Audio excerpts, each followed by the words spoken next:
Assalamualaikum warahmatullahi wabarakatuh, rekan-rekan guru di seluruh Indonesia yang mengikuti calon guru penggerak. Di sini saya akan berbagi cerita tentang pengalaman simulasi mengajar CGP angkatan 7 yang dilaksanakan pada tanggal 7 Juli kemarin ya. Jadi saya mendapatkan jadwal tanggal 7 Juli, malamnya sudah dikonfirmasi oleh pihak pemantaunya melalui WA, kemudian saya jawab oke. Nah, pagi harinya kita buka SIM PKB, kemudian saya menuju link yang akan dibuat untuk simulasi mengajar. Nah, link tersebut berada pada SIM PKB Bapak Ibu guru sekalian. Klik detail jadwal, nanti akan muncullah link dari Google Meet. Nah, jadwal saya kemarin jam 8.30.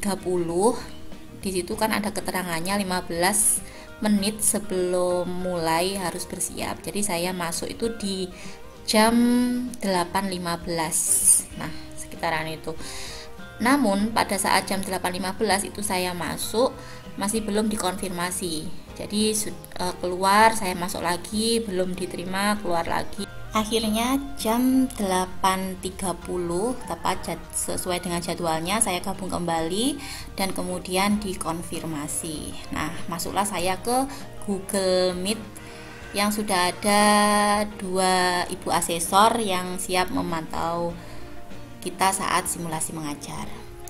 Nah, di sini ada beberapa hal yang perlu diperhatikan sebelum Bapak Ibu menjalankan simulasi mengajar.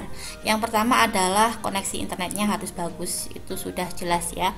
Nah, kemudian yang kedua, email yang digunakan untuk masuk ke Google Meet itu harus emailnya masing-masing ya, jangan pakai email orang lain. Kalau saya kemarin itu yang digunakan email saya, namun nama di emailnya itu ada nama saya tapi kombinasi. Jadi bukan nama lengkap saya begitu ya. Kemudian asesor mengatakan bahwa nama yang di emailnya harus sesuai dengan nama aslinya. Akhirnya saya keluar dari Meet dan mengganti nama di Google-nya. Nah, setelah saya ganti nama di emailnya itu, saya gabung kembali dan soal email sudah beres itu ya. Tapi itu karena saya mungkin agak gugup, jadi memerlukan beberapa menit untuk mengganti itu.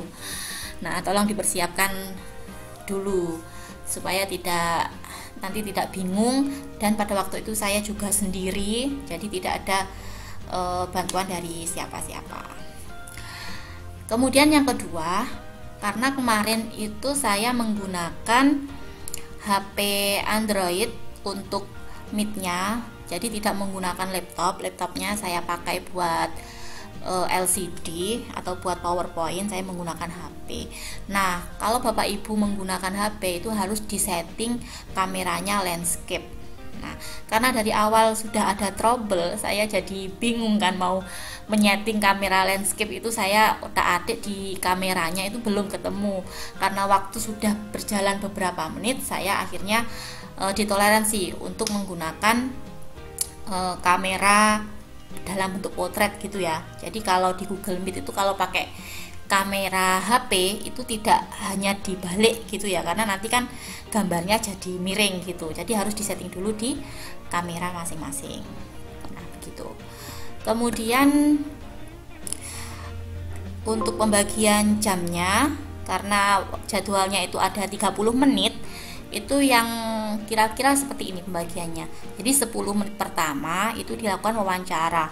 Wawancara itu isinya adalah identitas, jadi konfirmasi identitas, ditanyain nama. Kemudian jangan lupa membawa KTP ya Bapak Ibu, karena itu nanti akan diverifikasi. Kemudian ditanya tentang jabatan dan sekolah. Nah, seputar itulah identitas. Nah, kemudian setelah 10 menit kira-kira itu 10 menit kemudian kita simulasi mengajar. Jadi simulasinya itu memang pas ya, pas 10 menit gitu. Kalau yang saya kemarin itu dari awal saya pembukaan sampai menit ke-8 itu pas waktu menit ke-8 ada kode dari asesornya, Bu ini sudah 8 menit. Oh iya, jadi saya sudah kira-kira nih kurang 2 menit harus closing, harus sudah selesai. Nah kalau saya kira-kira kemarin pas ya, 10 menit itu sudah pas.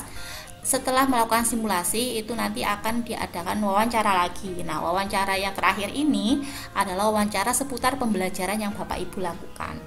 Kemarin saya mendapatkan pertanyaan sekitar 6 sampai 10 soal, mungkin 6 sampai 8 gitu ya, saya lupa, tentang pembelajaran yang saya lakukan. Jadi misalkan penilaiannya itu seperti apa, kemudian nanti hasil evaluasinya nanti mau dibuat apa, dan seterusnya, seperti itu.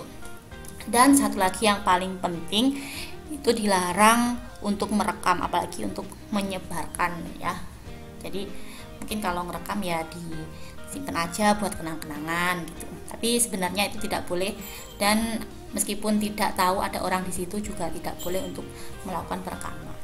Nah begitu Bapak Ibu sekitar sekilas pengalaman saya kemarin. Semoga hasilnya terbaik, semoga Bapak Ibu diberi kelancaran untuk melakukan simulasi mengajar ya. Terima kasih atas perhatiannya, semoga bermanfaat. Tetap semangat, sehat selalu. Wassalamualaikum warahmatullahi wabarakatuh.